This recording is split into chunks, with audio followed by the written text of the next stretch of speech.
দেশৰ প্ৰধানমন্ত্ৰী নৰেন্দ্ৰ মোদী আৰু বিজেপি চৰকাৰৰ ওপৰত আনিছে মহাভিযোগ আৰু এই মহাভিযোগ আনিছে বিজেপি চৰকাৰৰ বিত্তমন্ত্ৰী নিৰ্মলা সীতাৰামনৰ স্বামী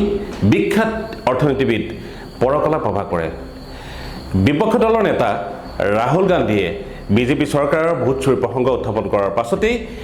সমগ্ৰ দেশজুৰি চৰ্চা লাভ কৰি থকাৰ সময়তেই সেই প্ৰসংগটোৰ তল পেলাই পৰকলা প্ৰভাকৰে কৰা ডাঙৰ মন্তব্যই সমগ্ৰ দেশত এক নতুন জোৱাৰ তুলিছে। বিশেষভাৱে প্ৰভাকৰে এই দাবী যদি সত্য বুলি প্ৰমাণিত হয় তেতিয়াহ'লে ই হ'ব ভাৰতৰ ইতিহাসৰ এক সৰ্ববৃহৎ কলংকিত অধ্যায়, এক ডাঙৰ ষড়যন্ত্ৰ, যি ষড়যন্ত্ৰৰ জৰিয়তে বিজেপি চৰকাৰখনে 2024 চনৰ লোকসভা নিৰ্বাচনত ভোট চুৰিৰ জৰিয়তে দেশত বিশেষভাৱে কেন্দ্ৰত চৰকাৰ গঠন কৰিবলৈ সক্ষম হৈছিল বুলি এতিয়া বিপক্ষ দলে দাবী উত্থাপন কৰিছে আৰু সেই দাবীৰ পাছতে এতিয়া বিজেপি চৰকাৰৰ বিত্তমন্ত্ৰী নিৰ্মলা সীতাৰামনৰ স্বামী পৰকলা প্ৰভাকৰে কৰা এই দাবী এক সাংঘাতিক তাৎপৰ্যপূৰ্ণ বুলি বিবেচনা কৰিব পাৰি। বিশেষভাৱে আমাৰ পৰকলা প্ৰভাকৰে যি মন্তব্য কৰিছে সেই মন্তব্যটো দেশজুৰি চৰ্চা লাভ কৰাৰ কাৰণ এটাই যে যদিহে নৰেন্দ্ৰ মোদীয়ে বা বিজেপি চৰকাৰখনে 2024 চনৰ লোকসভা নিৰ্বাচনত যদিহে ভোট চুৰি নকৰিলেহেঁতেন তেতিয়াহ'লে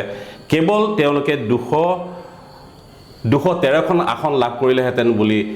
বিশেষ মন্তব্য পোষণ কৰিছে। এই মন্তব্যই সমগ্ৰ দেশত ব্যাপক চৰ্চা লাভ কৰিছে কাৰণ 213খন আসনৰ জৰিয়তে কেন্দ্ৰত বিজেপি চৰকাৰে চৰকাৰ গঠন কৰিব নোৱাৰিলেহেঁতেন আৰু 293খন আসনৰ বিপৰীতে যদিহে 213খন আসন লাভ কৰিলেহেঁতেন বিজেপি চৰকাৰে তাৰ বিপৰীতে কংগ্ৰেছ নেতৃত্বাধীন যি ইণ্ডিয়া এলায়েন্স আছিলে সেই ইণ্ডিয়া এলায়েন্সে সমগ্ৰ দেশত 316খন আসন লাভ কৰিব লাগিছিল বুলি পৰকলা প্ৰভাকৰে বিশেষ মন্তব্য কৰিছে। অৰ্থাৎ যদিহে বিজেপি চৰকাৰে ভোট চুৰি বা ভোট জালিয়াতি নকৰিলেহেঁতেন, জালিয়াতিৰ জৰিয়তে যদি তেওঁলোকে চৰকাৰ গঠন নকৰিলেহেঁতেন তেতিয়াহ'লে কেন্দ্ৰত ইণ্ডিয়া এলায়েন্সে চৰকাৰ গঠন কৰিলেহেঁতেন 316খন আসন লাভ কৰি। এই প্ৰসংগ উত্থাপন কৰাৰ পাছতেই ৰাহুল গান্ধীয়ে যি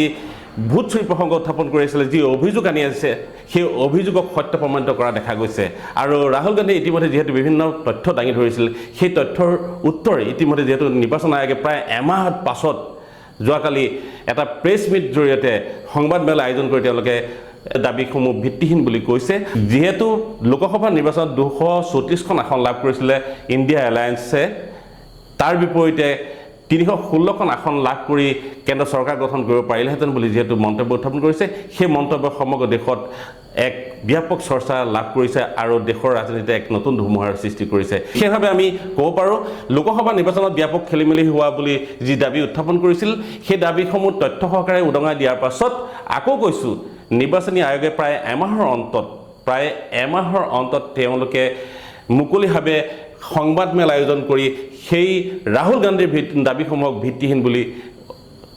দাবী উত্থাপন কৰে। কেৱল ভিত্তিহীন বুলি দাবী উত্থাপন কৰাই নহয়, তেওঁলোকে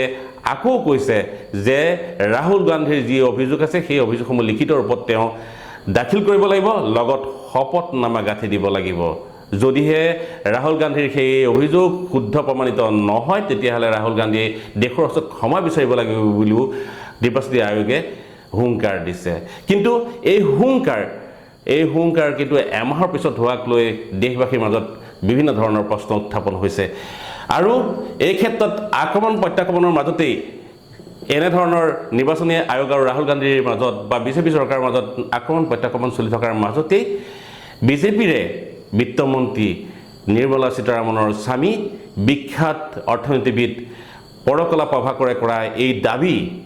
দাবীয়ে কিন্তু সমগ্ৰ দেশ জোকাৰি গৈছে আৰু এই প্ৰসংগই সমগ্ৰ দেশৰ ৰাজনীতিত এক ব্যাপক প্ৰভাৱ পেলাব বুলি প্ৰায় নিশ্চিত। বিশেষভাৱে ইতিমধ্যে বিহাৰ নিৰ্বাচন আহি আছে আৰু বিহাৰ নিৰ্বাচনক কেন্দ্ৰ কৰি সমগ্ৰ দেশত এক ৰাজনীতিৰ নতুন জোৱাৰ উঠিছে। ৰাহুল গান্ধী তাত প্ৰৱেশ কৰিছে। ৰাহুল গান্ধীৰ নিৰ্বাচন কেন্দ্ৰিক যি প্ৰচাৰ, তেওঁ যি ভোটৰ অধিকাৰ সাব্যস্তৰ কাৰণে বিহাৰলৈ যি তেওঁ যাত্ৰা কৰিছে, সেই যাত্ৰা কালত এক ব্যাপক সমৰ্থন লাভ কৰা দেখা গৈছে।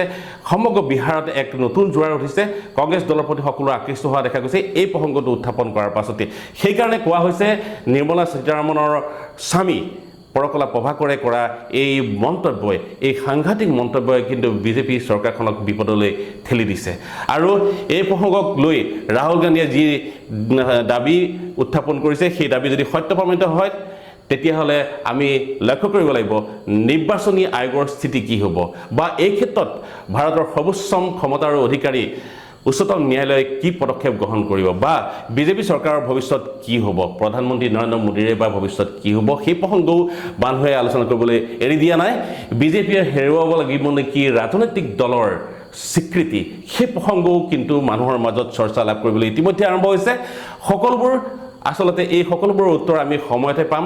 সময়হে ক'ব ভাৰতৰ ইতিহাস কোন দিশে যায় লগতে ভাৰতৰ ইতিহাসত গণতন্ত্ৰৰ এক ইতিহাস হৈ যাবনে ই এক লোকতন্ত্ৰ হৈ চিৰজীৱন সমগ্ৰ বিশ্বত জিলিকি থাকিব সিও এক ডাঙৰ প্ৰশ্ন